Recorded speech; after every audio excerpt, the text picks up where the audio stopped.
Hey guys, so I wanted to dive into why these two cities were provided to us as innovative, sustainable cities. So I learned that Curitiba is considered an example of the best practices worldwide in terms of urban transport planning.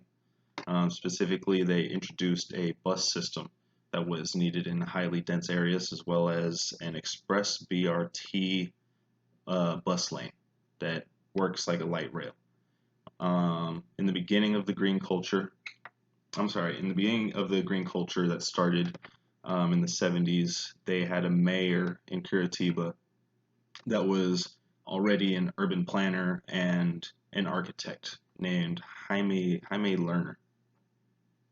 So the answer there is it starts with the leader who already knew what he was doing in urban planning and architecture.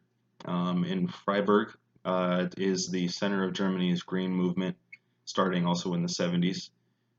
Similar to Curitiba, Freiburg is an educated area and is the center for academia and research, being home to Albert Ludwig University. And a sort of domino effect and the social progression started with a citizen protest against local nuclear power plant. The leaders of that movement eventually took political office or at least founded environmentally based companies. So after this movement, it led to about 25% of the 2014 council in Freiburg being from the Green Party. So again, you work your way up, and you make your leaders all about it, and that's what you're gonna get. So I feel like it's the people in Rio. They have to display that they want change, and they have to show the government that they demand a sustainable change. Um, let's see here.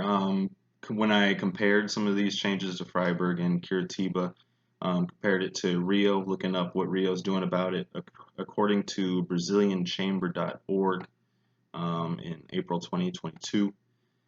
They say that the city and state of Rio have been developing several policy measures toward fostering activities and investments related to clean energy, decarbonization, and net zero commitments. Um, so we'll see how well they follow through with these things. Um, I could definitely see myself living in a place like these two. I tend to be a little more socially liberal on local issues, so these places seem pretty interesting and encouraging to me, knowing that the government officials are willing to do what's right, what's in our best interest. The book described Vauban, to the neighborhood in Freiburg where residents live in Energy Plus homes that create more energy than they even consume.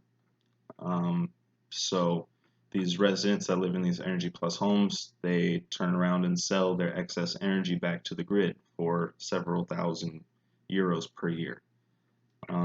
They describe it's basically a garden city with some new urbanism traits of a dense patterned urban fabric with walkable and bikeable areas within the town and green spaces between housing clusters and all that nice utopian stuff that sounds nice to live in.